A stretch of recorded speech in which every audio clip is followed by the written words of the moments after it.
किसी के पास रह नहीं जाता। हमारे प्रदेश के अध्यक्ष डॉक्टर मसूद जी, ठाकुर कुशलपाल जी, ठाकुर तेजपाल जी, धर्मेंद्र जी और मैं सम्मानित मंच कह के अब आगे बढ़ता हूं। ये कोई साधारण मंच नहीं है, ये कोई साधारण स्थान नहीं है। ये वो स्थान है, वो ग्राउंड है जहां आपने बारंबार इसी अंदाज में आकर सर समाज के लोगों ने अपनी छाप छोड़ी है, जिसे कहते हैं चौधराहट, लीडरशिप, नेतृत्व।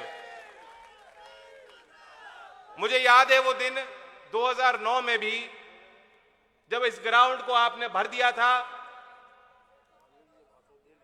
बड़े तनाव में, संकट की घड़ी में आपने किसानों की आवाज को बुलंद करने का काम किया और अंग्रेजों द्वारा बनाए गए उस पुराने काले कानून जो 1894 तक इतना बोझ देश के किसान उसे सहते थे, उसे उखाड़ फेंकने का काम किया और अपने हित के लिए नया कानून बनवाया। वो फैसला भी यहीं इसी मैदान से, उस बड़े आंदोलन की चिंगारी यहीं से उठी थी। तो इसी ग्राउंड पे कुछ दिन पहले मैं भी आया था, किसान पंचायत हुई थी। इन कानूनों के संबंध में सरकार की तानाशाही, सरकार का अहंकार, उसके विरुद्ध भी मैंने जो यहां प्रस्ताव रखे थे, हाथ उठाकर आप सबने उन्हें पारित किया। उनमें एक प्रस्ताव जो आखिर में, जो मैंने यहां भी रखा और उससे पहले और उसके बाद जहां भी मैं किसानों के बीच इस आंदोलन में गया हूं, मैंने वहां भी वो बात रखी है और सबने वो बात हाथों हाथ ली है। वो ये बात थी कि इनके घमंड को तोड़ना चाहते हो तो एक ही तरीका है, जो इन्हें महसूस होता है, जहां उन्हें चोट लगती है वहां आपको लठ देना है, वहां उनको चोट मारनी, वो वोट की चोट। वो प्रस्ताव मैंने यहां रखा था कि वोट की चोट दोगे कि नहीं दोगे। आज भी आपने हाथ खड़े कर दिए, उस दिन भी किए। आज मैं दोबारा यहां इसलिए आया हूं, श्री अखिलेश यादव जी के साथ ये मंच साझा हम लोग इसलिए कर रहे हैं कि वोट की चोट कैसे देनी है वह रास्ता आपको दिखाना चाहते थे। ये रास्ता है। चौधरी चरण सिंह की पुरानी खोई आपकी जो ताकत थी, वह आपकी ताकत थी। अगर उसे हासिल करना चाहते हो, अभी जो आंदोलन चल रहा है, आप भी इस चीज को देख रहे होंगे, इसमें कोई जात पात का सवाल नहीं है। जो रामजी लाल सुमन जी ने बेखूबी बात कही, मैं भी वो दिन देखना चाहता हूं। मैं भी उस समाज की कल्पना करता हूं जहां मतदान करने में जब आप जाएं तो आपके जीविका से जुड़े अहम मुद्दों को आप जहन में रखें, दिमाग में रखें और मतदान करें। लड़ने वाले की जात की खोज ना करें। मैं भी वो दिन देखना चाहता हूं कि अखिलेश यादव जी मथुरा से चुनाव लड़ें और मैं गाजीपुर से चुनाव लड़ूं।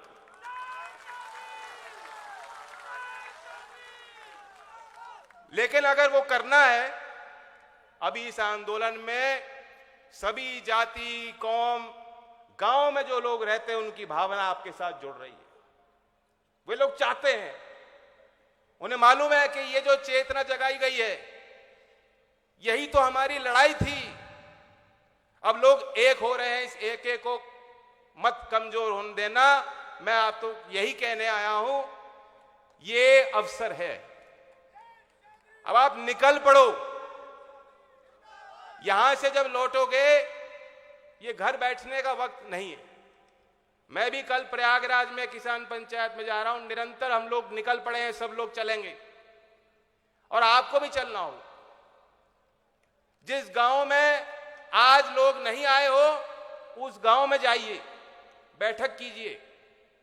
और आप देख रहे हो कि जो लोग किसानों का अपमान कर रहे हैं, जिनकी आंखें आज भी नहीं खुल रही, जिन्होंने गुलामी की जंजीरें पहनी हुई हैं अपने लोभ और लालच के लिए, एक एक करके जनता उनको जवाब दे रही है।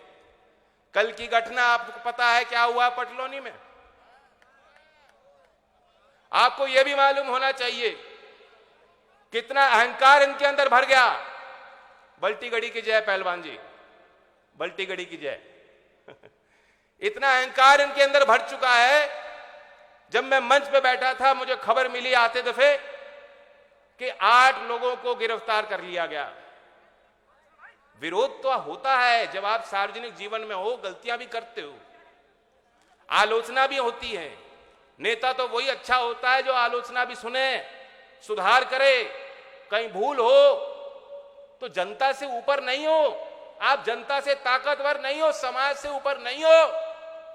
ये तो एक गद्दी आपको समाज ने दी है, ये पगड़ी आपको समाज ने पहनाई है, उस पगड़ी का तो अपमान मत करो।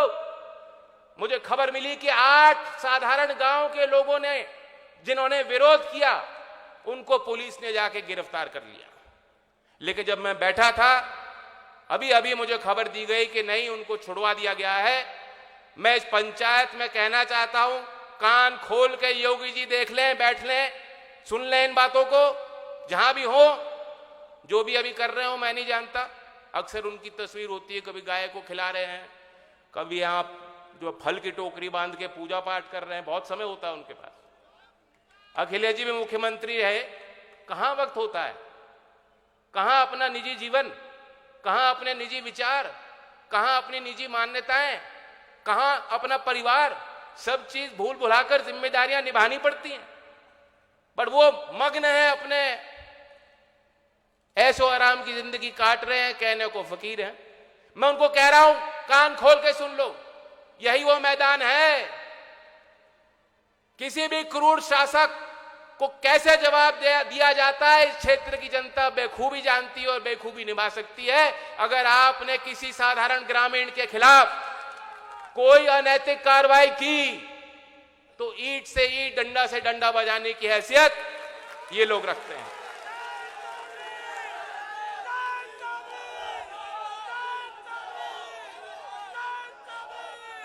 और जो सामाजिक समरसता, जो सामाजिक गठजोड़ हमें बनाने हैं, बड़े होशियारी से आप लोग, क्योंकि ये गति, ये आवाज जो आज जो पुकार गांव गांव गली गली से निकल रही है, उसका लाभ आपको तभी मिल पाएगा जब किसानों की वो हैसियत हो, किसानों का वो दबाव और वह अस्तित्व इतना मजबूत हो कि किसी भी सरकार को वो धमका सके।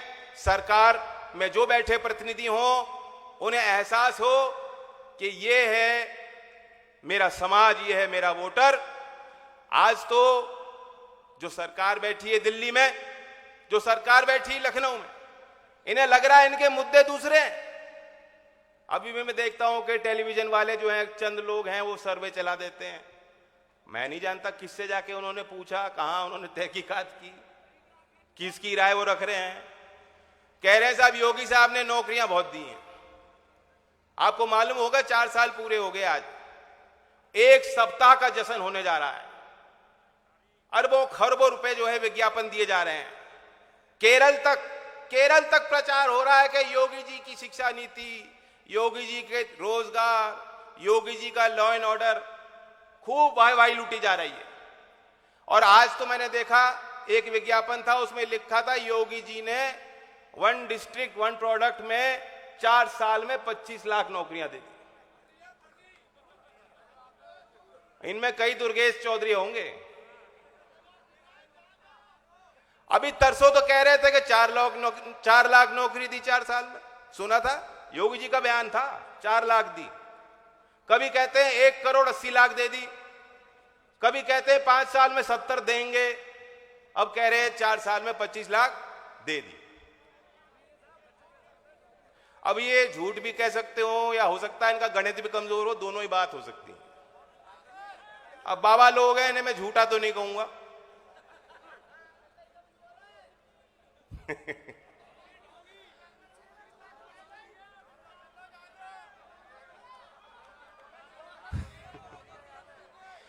कानून को आप कितना समझते हो?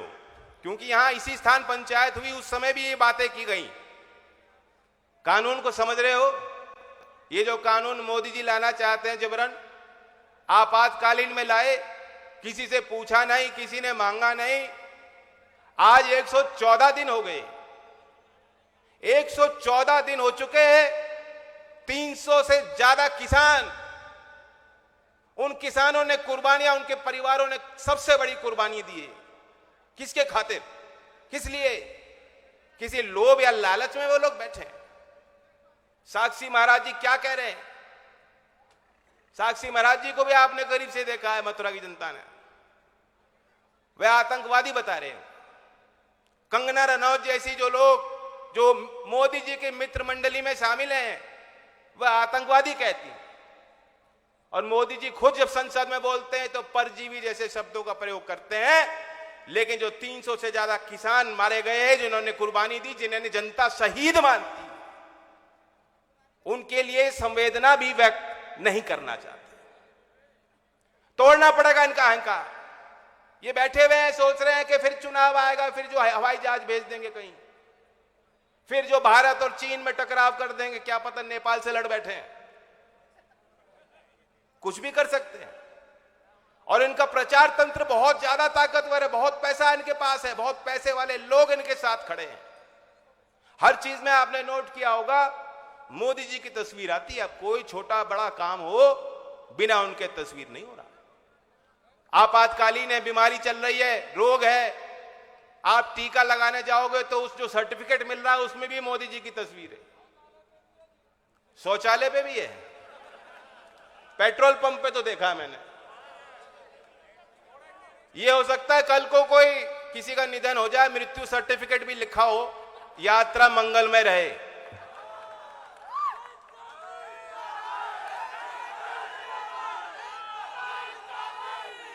तो इसकी काट, हालांकि कुछ पत्रकारिता से जुड़े हुए जो अच्छे भले लोग हैं, वे कोशिश कर रहे हैं, वो लिख रहे हैं। सरकार उनको घेरती है, निरंतर दबाव बनाती है, लेकिन फिर भी लिख रहे हैं। मैं उनको दाद देता हूं, उन पत्रकारों को। हम लोग उनके साथ खड़े हैं, उन बुद्धिजीवियों के साथ खड़े हैं, ये पब्लिक उनके साथ खड़ी है। लेकिन ये जो इनका तंत्र है, इसकी काट आपको ढूंढनी पड़ेगी। अब आप तो साइकिल पे निकल जाते हो, तो गांव का साधन है, ट्रैक्टर पे निकलो, बैलगाड़ी बुग्गी पे बैठो, साइकिल में निकलो। और यहां तो दावत होती है तो कई कोसों दूर तो पैदल चलते हो आप लोग, चलते हो कि नहीं? चिंता ना करो, 9 वारों को कुछ नहीं कह रहा मैं, वो खुटेलों पे ज्यादा है वो बात लागू। आपके आपस में तार बहुत मजबूत हैं, आप इन रिश्तों को निभाते हो। ये ब्रज के संस्कार, ब्रज की पुरानी संस्कृति है, रीति रिवाज है। इन्हें मजबूत रखो, इनके सहारे किसान की बात, किसान की इस लड़ाई को धार देते रहो। मैं सुन रहा था सरदार सिंह खड़े हुए, जनता कितनी दयालु होती है। पहले लोगों को थोड़ा धैर्य टूट रहा था आपका, हमारे बाबा खड़े हुए, उन्होंने कहा भाई बुलवाओ। जब सरदार सिंह ने रिश्तों की बात कही तो वही जनता दयालु, उन्होंने कहा बोलो बोलो बोलो।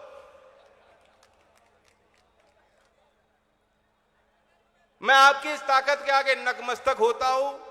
इस पंचायत के असली पंच आप ही हैं।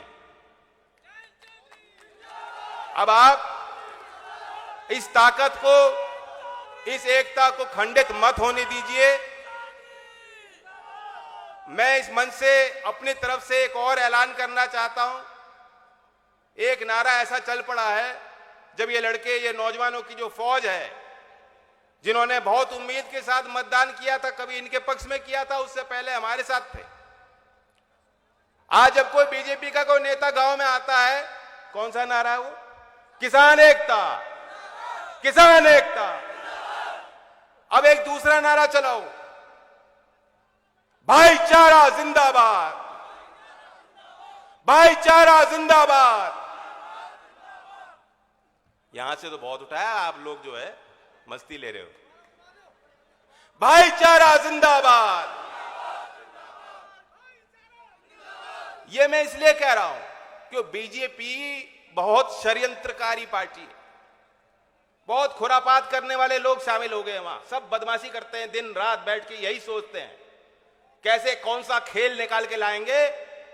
उन्होंने बात चलाई कि ये तो किसान नहीं है, ये तो जाटों का आंदोलन, और ये दिखाया कि अमित शाह ने सारे जाट नेताओं को, सारी जाट फौजों को बुला लिया और उन्हें खूब लताड़ के कहा कि तुमसे एक नेता नहीं संभल रहा, जाओ तुम जाटों को ठीक कर लो, एक किसान विसान नहीं है।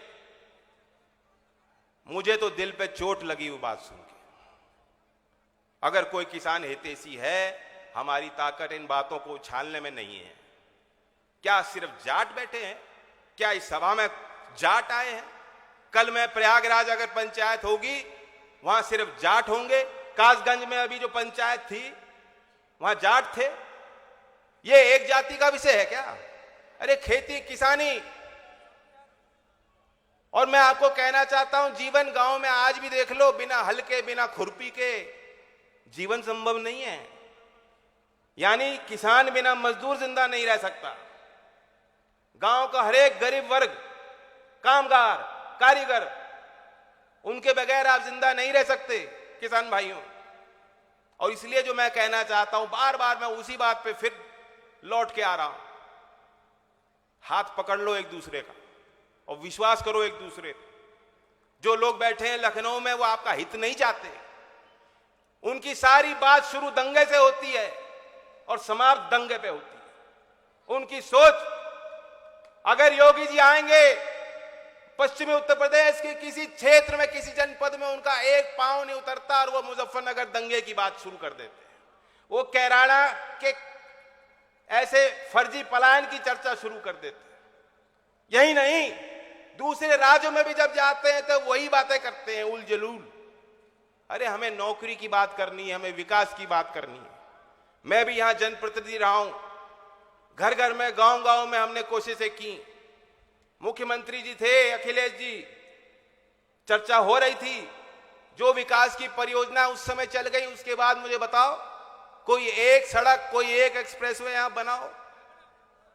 ये कट बन गया था, बहुत लड़ाई लड़ी, बाजना का कट भी याद होगा आपको। उसी तरह शेरगढ़ पे जो पुल है, चौधरी साहब ने दिया था, उन क्षेत्रों को जोड़ दिया जहां इतना दुर्लभ होता था इस क्षेत्र में आना। अगर वो शेरगढ़ का पुल ना बना होता तो शायद हम ऐसी सभा भी इस क्षेत्र में ना कर पाते।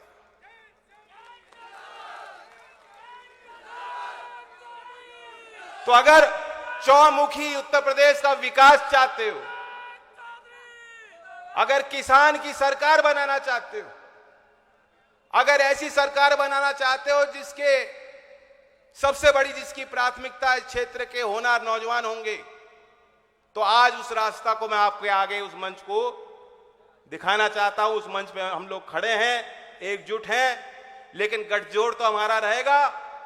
अगर सामाजिक गठजोड़ में तब्दील हो गया, जो कि आप लोग बना सकते हो, तब वाकई पूरे देश की राजनीति को बदलने वाली एक नई ताकत उभर के सामने आएगी।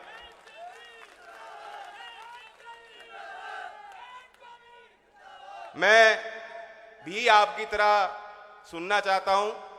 काफी बात मैंने की और आपके बीच फिर आएंगे। अखिलेश यादव जी अभी अपनी बात रखेंगे कानून के संबंध में, जो भी मन में उनके विचार हैं ब्रज के लिए, आपके लिए रखेंगे। हम लोग फिर जो है नारा लेते हैं, क्योंकि ये नारा सुनते ही जो है ना, भारतीय जनता पार्टी वालों को जो है सांप सूंघ जाता है। दोनों नारे ऐसे हैं, दोनों ही बात ऐसी, ना उन्हें भाईचारा पसंद, ना उन्हें किसान पसंद। उन्हें ना किसान चाहिए, उनकी नजर में आप किसान नहीं हो। उनकी नजर में 300 लोग जो शहीद हुए वो किसान नहीं है। यहां कोई किसान नहीं है उनकी नजर में। आप दलाल हो, आप गवार हो, आपका इस्तेमाल करना है, आप खिलौना हो उनके हाथ का। इनके अहंकार को तोड़ो, ये पहला लक्ष्य होना चाहिए। चाहे चुनाव छोटे स्तर का हो, बड़ा हो, इनका इलाज आप ही कर सकते हो। तो चलिए नारा लेते, किसान एकता, भाईचारा, चौधरी चरण सिंह। धन्यवाद।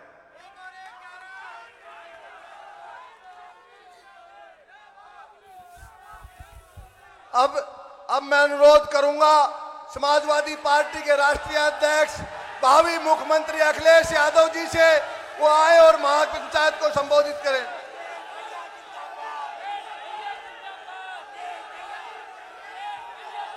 इस किसान पंचायत के अध्यक्ष आदरणीय कुशल पाल जी, हमारे साथ मंच पर और राष्ट्रीय लोकदल के राष्ट्रीय उपाध्यक्ष नौजवान जयंत चौधरी जी, मंच पर उपस्थित समाजवादी पार्टी के राष्ट्रीय महासचिव रामलीला सुमन जी, पूर्व सांसद विजय सिंह जी, आदरणीय त्रिलोकी त्यागी जी,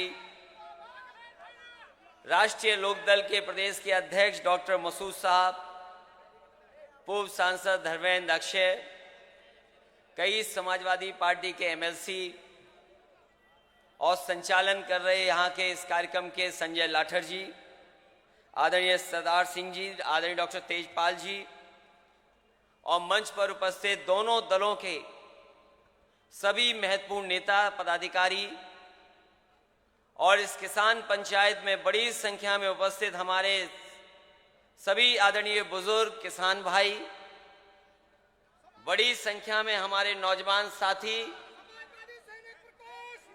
हमारे तमाम फौज के रिटायर्ड सभी सैनिक भाइयों और पत्रकार साथियों और उस मंच पर बैठे हुए हमारे सभी सांस्कृतिक प्रकोष्ठ के भी और तमाम हमारे और दोनों दलों के नेता,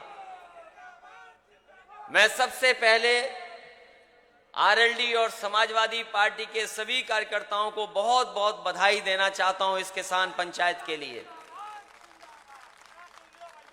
और ये जो हमारे किसान भाई बैठे हैं, मैं आपका धन्यवाद देता हूं कि जिस तरीके से आप लड़ाई लड़ रहे हैं और जिस तरीके से आप एकजुट दिखाई दे रहे हैं, कोई घबराया हो ना हो, लेकिन भारतीय जनता पार्टी के लोगों को पता लग गया है कि अब किसान रुकने वाला नहीं है और किसान तभी रुकेगा जब तीनों कानून इस देश से बाहर चले जाएंगे, तीनों कानून का सफाया हो जाएगा। मैं संजय लाठर जी को बधाई देता हूं और मैं सोच भी रहा था कि आखिरकार इतनी बड़ी किसान पंचायत में उन्होंने हमें लाठी क्यों दी। और ये मुझे लगता है ये बुजुर्गों ने कहा होगा कि लाठी से अच्छी कोई चीज नहीं है, आप लाठी से सम्मान करिए इनका।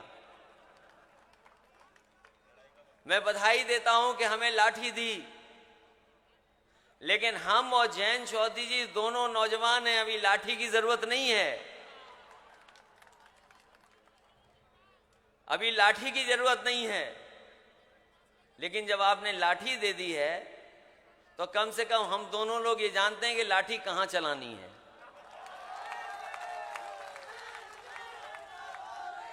और ब्रज की धरती का हम धन्यवाद देते हैं, ये कृष्ण की धरती का हम धन्यवाद देते हैं, ये पुण्य की धरती है। और जैसा कि हमारे आदरणीय रामलीला सुमन जी ने कहा कि हमारे आपके सबसे बड़े किसान नेता अगर देश में कोई हुआ है तो वो चौधरी चरण सिंह हुए हैं। बताओ, आप पूरा इतिहास उठा लीजिए भारत का, आप सब बुजुर्ग हैं, बहुत सारे लोगों ने उनके साथ काम किया होगा, बहुत से ऐसे हमारे बुजुर्ग बैठे हैं जिन्होंने न जाने कितनी जनसभाओं में उन्हें सुना होगा। मंच पे बैठे लोग हैं, वो जानते होंगे। आप पूरा देश का इतिहास उठा लो, अगर कोई किसान नेता उनसे बड़ा हुआ हो तो हमें बता दो आप। और मैं इस बात से सहमत हूं क्योंकि देश के किसानों ने उन्हें अपना नेता माना था, इसलिए चौधरी चरण सिंह जी सबसे बड़े देश के नेता बनकर के आए थे। और आज सबसे ज्यादा जरूरत भी इस बात की है, ये जरूरत सबसे ज्यादा इस बात की है कि हमारा किसान खुशहाल हो। और किसान तब तक खुशहाल नहीं होगा जब तक किसान की बात करने वाले दल सत्ता में नहीं होंगे। ये जो भारतीय जनता पार्टी के लोग हैं वो हमारे आपके जनप्रतिनिधि नहीं हैं, इनका एक एक फैसला उठा करके देखो। हम यहां बुजुर्ग जितने बैठे, जितने सभा में लोग हैं, याद कीजिए जब नोटबंदी की थी, हमने आपने सबने भरोसा कर लिया कि यह फैसला है जिससे भ्रष्टाचार और काला धन वापस आ जाएगा, भ्रष्टाचार खत्म हो जाएगा, काला धन वापस आ जाएगा। सबने भरोसा कर लिया। बताओ आज कितने साल गुजर गए हैं, कौन सा काला धन वापस आ गया बताइए आप। और जीएसटी जो लागू की गई, जीएसटी कानून, जो जीएसटी कानून लागू हुआ था, आधी रात में जिस तरीके से देश की आजादी का जश्न मनाया गया था, उसी तरीके से जीएसटी लागू हुई। जीएसटी लागू हो जाने के बाद बताओ कौन सा कारोबार हमारा बढ़ गया। अभी वैश्विक महामारी आई, दुनिया में किसी ने ऐसा लॉकडाउन नहीं किया होगा, दुनिया में किसी ने ऐसी पाबंदियां नहीं लगाई होंगी, लेकिन भारतीय जनता पार्टी के लोगों ने कैसी पाबंदियां लगा दी। यह सच है कि वो वैश्विक महामारी से बचने के लिए हमें और आपको सबको अपनी नाक और मुंह बंद करना पड़ गया। हमने भरोसा किया उनका, भारतीय जनता पार्टी के लोगों का। उन्होंने कहा कि आपको मास्क पहन के रहना पड़ेगा। हमने आपने सबने नाक और मुंह बंद कर लिया।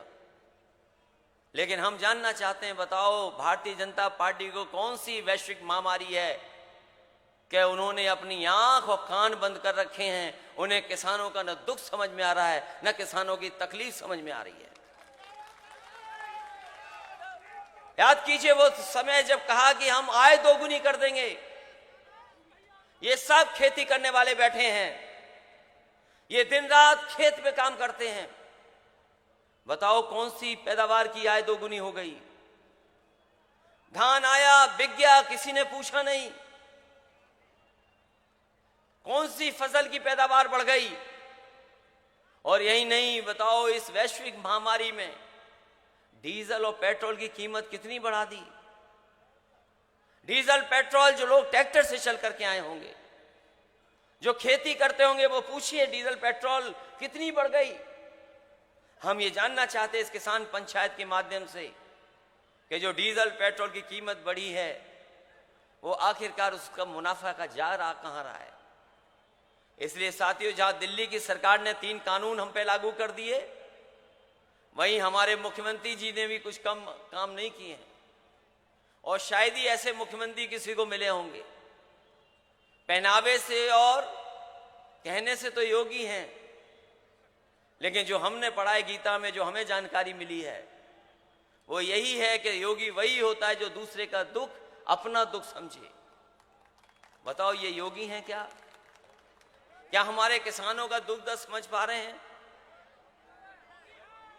कोई दुख हमारा समझ पा रहा है कि नहीं समझ पा रहा? और इधर तो अभी हरी टोपी तक बात नहीं आई है, हरी सफेद टोपी तक बात नहीं आई है, अभी तक तो लाल टोपी पे रुका हुआ है मामला। और ये हमारे किसान हैं, ये हमारे बुजुर्ग हैं, हमें बुजुर्गों ने यही सिखाया है। और खेत में अगर कोई भड़कता है तो वो लाल रंग देख करके भड़क जाता है, यही तो सिखाया बुजुर्गों ने। बताओ, कभी कभी कुछ खेत में जो होते हैं वो लाल रंग देख करके भड़क जाते हैं, यही तो सिखाया गया। अब मैं नहीं जानता हूं कि लाल रंग देख करके कोई क्यों भड़क रहा है। इसलिए जहां ये पंचायत चल रही है, और वहीं मैं गाना सुन रहा था, एक अपने सांस्कृतिक प्रकोष्ठ के लोग हैं या जो यहाँ के बहुत लोकप्रिय गायक हैं, कि अगली सरकार हो हमारी तो अगली सरकार तभी होगी जब हम भाईचारा का रास्ता अपनाएं, हम अपने किसान का रास्ता अपनाएं। क्योंकि बीजेपी से ज्यादा चमत्कारी पार्टी कोई नहीं है, भारतीय जनता पार्टी से ज्यादा साजिश करने वाली पार्टी कोई नहीं है। उन्होंने अभी तक जो सत्ता पाई है वो केवल हमें और आपको बांट करके सत्ता पाई है, हमारे और आपके बीच में खाई पैदा कर करके सत्ता पाई है। और जिस समय ये हमारे किसान भाई जागरूक हो जाएंगे, मुझे नहीं लगता है कि वो सत्ता पा पाएंगे। इसलिए हम बहुत सारे अपने किसान भाइयों को बधाई देना चाहते हैं, लगातार हम लोग किसान पंचायत कर रहे हैं, किसानों को जगाने का काम कर रहे हैं और इस उम्मीद और इस भरोसे के साथ जगा रहे हैं कि आने वाले समय में जब आप मतदान करने जाएंगे तो इन भारतीय जनता पार्टी के लोगों को आप सबक सिखाने का काम करेंगे। क्योंकि जो स्थान है, जो मंडियां हैं जहां आपको मिल सकती हैं कीमतें, जिन मंडियों में आपको एमएसपी मिलने चाहिए, वो मंडियां बेचने का इंतजाम कर दिया है। जहां देश में ज्यादा मंडियां बननी चाहिए थी, वो मंडियां बंद की जा रही हैं। इसी एक्सप्रेसवे के किनारे लगातार मंडियां बननी थी और हमने तय किया था कि गाजीपुर तक मंडी बनवाएंगे, लेकिन मंडियां बनना बंद हो गई हैं। मंडियां अगर नहीं होंगी और ऐसे 3 कानून लागू हो जाएंगे तो सोचिए हमारा आपका जो किसान जो पैदावार कर करके जाएगा वो बाजार में कौन कीमत दे देगा। अगर किसान को बाजार के हालात पे छोड़ दोगे तो किसानों को कोई मुनाफा नहीं हो सकता। ये भारतीय जनता पार्टी के लोग बड़े बड़े उद्योगपतियों से, बड़े बड़े लोग जो कारोबार कर रहे हैं, उनसे मिलकर के हमारी आपकी खेती को छीनना चाहते हैं। और कोई एक दिन में नहीं छीनेगी, लेकिन जिस तरह के कानून आ गए हैं, एक न एक दिन ऐसा आएगा जिसके बाद आपकी हमारी खेती छीन जाएगी। इसलिए मैं बधाई देता हुआ आरएलडी और समाजवादी पार्टी के सभी कार्यकर्ता साथियों का, संगठन के लोगों का और अपने दोनों पार्टी के नेताओं का कि ऐसी शानदार आपने किसान पंचायत की है। हमें उम्मीद है कि इसी तरीके से अगर किसान को हम जगाते रहे तो आने वाले समय में भारतीय जनता पार्टी का पता नहीं लगेगा। इसके साथ साथ हम अपने फौज के सैनिक भाइयों का विशेष धन्यवाद देते हैं जिन्होंने देश की सेवा की है। ये जहां देश की सेवा कर करके आए हैं, ये किसान परिवार से ही निकल करके इन्होंने देश की सेवा की है। ये इनके भी किसान के परिवार है। इसलिए एक तरफ जहां किसान आए हैं, नौजवान आए हैं और सैनिक आए हैं, हमें उम्मीद है कि आने वाले समय में ये बदलाव दिखाई देगा और ऐसा बदलाव दिखाई देगा कि देश देखेगा कि किसानों की ताकत भी ये ताकत होती है, हैसियत होती है। इन्हीं शब्दों के साथ आप सबका बहुत बहुत धन्यवाद। अपने संजय लाठा से लेकर के सभी लोगों का बहुत बहुत स्वागत और बधाई देता हूँ। आदरणीय अखिलेश जी, आदरणीय जयंत चौधरी जी, सभी सम्मानीय नेतागण और किसान भाइयों, आप लोगों ने ऐसे व्यस्तम समय में आकर के, अमूल्य समय में आकर के हमारी सभा में विचार सुने।